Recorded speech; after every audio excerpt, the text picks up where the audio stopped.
Scorponok might just be the most anticipated Titan class figure to date. Not just for chug collectors, but masterpiece collectors alike have been using the Titan class as fillers or fill-ins or just their representation as the city bots. Also, Legends collectors are excited because Legends figures look so good next to the Titan class city bots.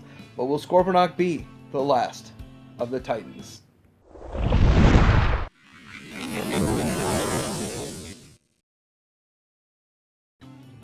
Welcome back to the Tidarium Hangout. This is Mike, and I am coming at you with another video. This time I'm asking you if this Scorponok that's coming up is going to be the last of the Titans in the Titan class. Now, I have a few reasons why I think it's a possibility, but it's kind of fun to talk about these city bots, this Titan class, and what's going on with it. But let's start with this Metroplex. So, Metroplex was the first one out the gate as a city bot that was the Titan class for like $125. I was lucky enough to score a buy one get one half off deal and got two for about 100 each. And a buddy of mine and I got one each. And so at that point in time, but it was exciting. Now I know the prices have gone up a lot since then, so now they're at the 160 price range. But still, for what you're getting, for the size of a figure, for what's now a great likeness of the figure, and the price, it's pretty good. Back when Metroplex came out, it was all the rage. The biggest Transformer ever made. Like Hasbro's biggest ever. Have we heard that very much lately about anything? Oh yeah. Now it's not going to be the biggest anymore. I guess there's going to be a bigger Transformer in town soon. Then they retooled old Metroplex into Fortress Maximus. And I gotta say that Fortress Maximus looked really good. I was really pleased. The Cerebros head, they did an outstanding job. They gave this Cerebros such a good likeness. He looks so much like the Season 4 cartoon in the appearance, and I think they did an outstanding job with him. In fact, I was wishing somebody would oversize this to be on par with Make Toys, so we're going to have those headmasters together, but I've yet to seen it. I would love to have seen it, though.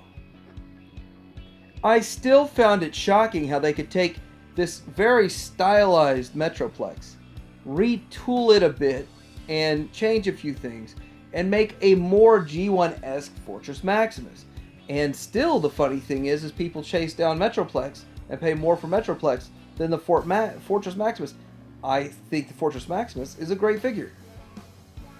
And of course, they're making upgrade kits to give him his better hands and side guns and stuff. So, you know, the hands could have used improvement. They're not perfect, but they're good or great for what they are at the price point. And they gave us a Trypticon. Now, Trypticon was obviously going to happen, but the question was, would we get a Trypticon or would we get a Scorponok? And they did that whole reveal. They just showed his leg at one of these Comic-Cons for the future, and then that subsequent Toy Fair that next year, we got to see the actual figure. I think it's a good looking figure.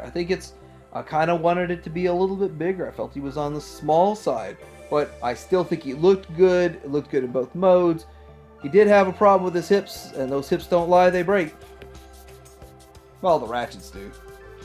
So a lot of people wondered, would we get Trypticon or Scorponok before that announcement? And, you know, that was a big question. But it almost felt like now there's no other Titan they would make other than Scorponok, which makes sense and is exciting. I personally am very excited about this Scorponok. Now, we did see the reveal at this past New York Comic Con where they revealed the head. And that's a different kind of reveal than we're used to seeing, but it is exciting. We are going to get, for the first time, a headmaster for the actual Scorponok, which of course itself is a headmaster, and that's exciting. And it's going to be an excellent, I think they're going to do an excellent knockout job. I look forward to this thing. I think it's going to be amazing.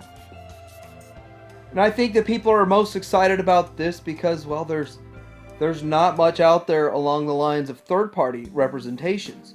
When you look at this guy here, he's had a really expensive and big, I don't know, $400 non-transformable sort of a statue in a way. And then they have another one that is extremely stylized and made by Make Toys. That thing is extremely stylized. And it doesn't look super G1. It looks cool in its own right, though. But it doesn't really fit on a shelf that you're trying to make look G1. Well, that's up for you to decide, I guess. But that's why I think people are really excited about this thing. And right now, what you see on the shelf, well, you don't really see it on the shelf, but what's out right now in the Titan class is this Omega Supreme. And I was more excited about Omega Supreme until I saw the end result where they modified those hips. They made some changes to it, and yes, it's so they don't have the same problems with the ratchets, but in the end, I preferred what they showed us at the previous Toy Fair. At Toy Fair, they showed us one that looked better. I just think overall, it had a better look about it.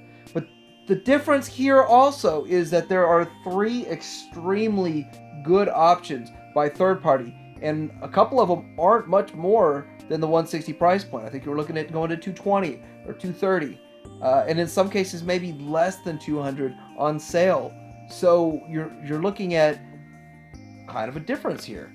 You don't have all 3 groups of collectors, Chug, Legends, and Masterpiece, fighting to buy this thing. I think you really just get the Chug and the Legends collectors trying to get this guy. As with Scorponok, I think you're going to see all the collectors for Chug and Legends and Masterpiece truly wanting to get the Titans. So let's get into reasons why I think there's a possibility Scorponok will be the last of the Titans. And the first reason is, well, retail doesn't really want to stock $150 figures. They don't.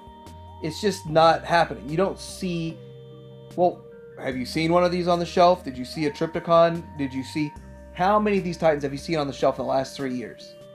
The only reason I think I even saw one was because it was ordered from a Walmart. I think it was ordered online, and then somebody decided to return it.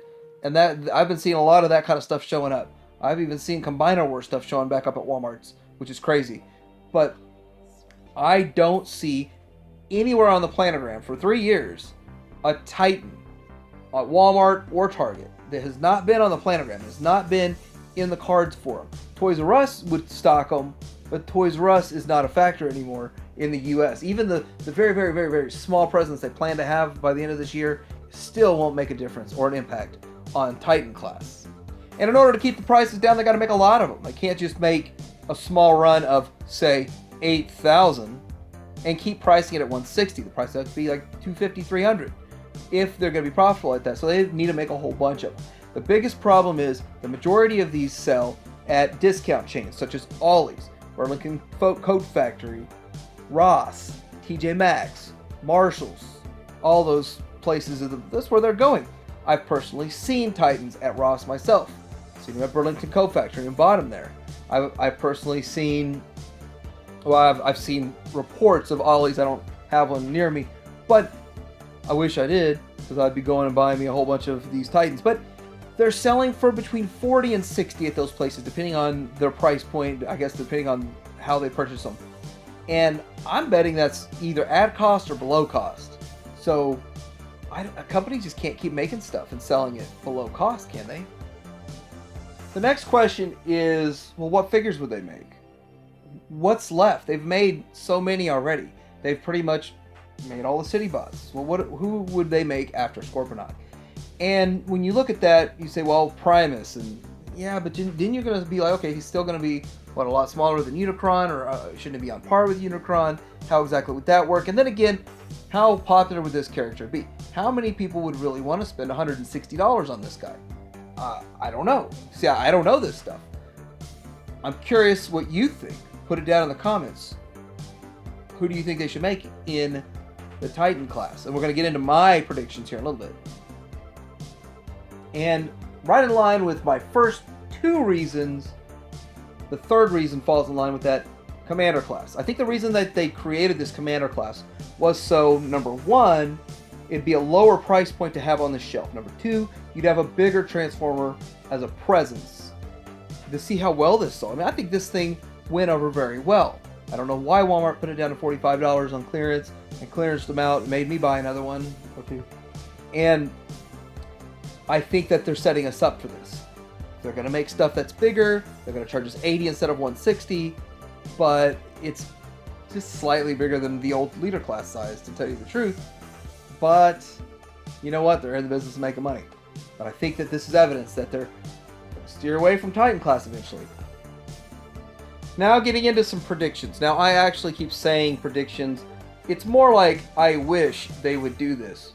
But I really think that it's been 6 years since the Titan class came out in 13 with this Metroplex, and Metroplex is still a hot item. People are still paying quite a bit of money for the $160 one that came out. Now people are paying, $300 for it, maybe $400, I don't know.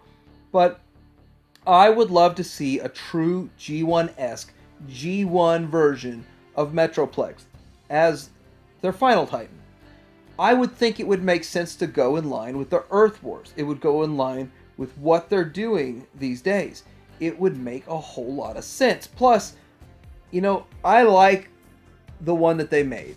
And I probably wouldn't get rid of my Metroplex, but I would really rather have a more G1 version with a more G1 base modes and alt mode. And I just think that it would go over very well, especially because it's still, that first one's still such a popular character, such a popular figure to go after. And I love the electronics in it. But hey, who knows? Do you think they'd make that? They also did something really strange in the Titan class and give us upsized combiners. Combiners that are bigger than the rest of the Combiner Wars series, which is kind of odd, and to the point that some companies, this cool becomes brave or whatever, makes this smaller Devastator that's the right size, a 13-inch, to match your Combiner Wars collection. I wonder why they did this. Why'd they make two that were big, that were like around the 18-inch size, and then the rest are all 12 or 13-inch size? So they obviously aren't going to display well together, and it doesn't make sense. It would almost make sense to me if they were to, say, rejuvenate the line, remake the line, make another one. I mean, they're sort of doing this with the Generation Selects, with the Piranacons, or whatever, the Seacons. The Generation Selects combiner they're working on right now, but that thing's going to be ridiculously expensive once you buy them all. I'd rather buy them as a box set, and box set only, for $160 and call it a day. But here we go. I would predict, well, I'm not predicting, I would just like to see, because it's probably not going to happen. But I would like to see they make a better looking Defensor than that. They come out with a Defensor, it's the 18-inch size, it's big enough for $160, it looks good, doesn't feel cheap. Right along the lines, well, I mean, okay, I can't say that the Devastator, and I don't have the Predaking yet. The Predaking is kind of light. From what I hear, it's about as light as Devastator. I don't know. I'll find out and weigh that bad boy when I got it coming in. But it's an interesting thing that they could do. It's something they could use that line for. But will they? What about a bigger or better Computron? Now, I don't think Computron was bad. I think it was actually pretty cool. But I just feel like all the combiners after those two Titan combiners are so small in comparison. Would you like to see a bigger, better looking version of Computron?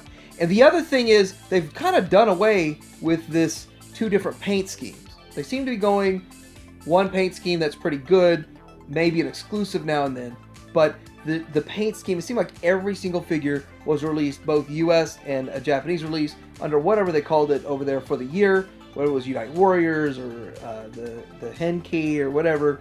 But they seem to just be going with one paint scheme, and I like that, and that's the route they would go, and that would be a much better alternative, and especially if Takara's involvement in it, it would be outstanding to see what they could do, improve on some of these really old designs.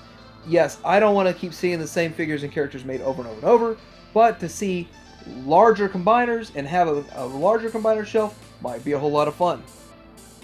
So, it's all about fun. It's all about having a good time.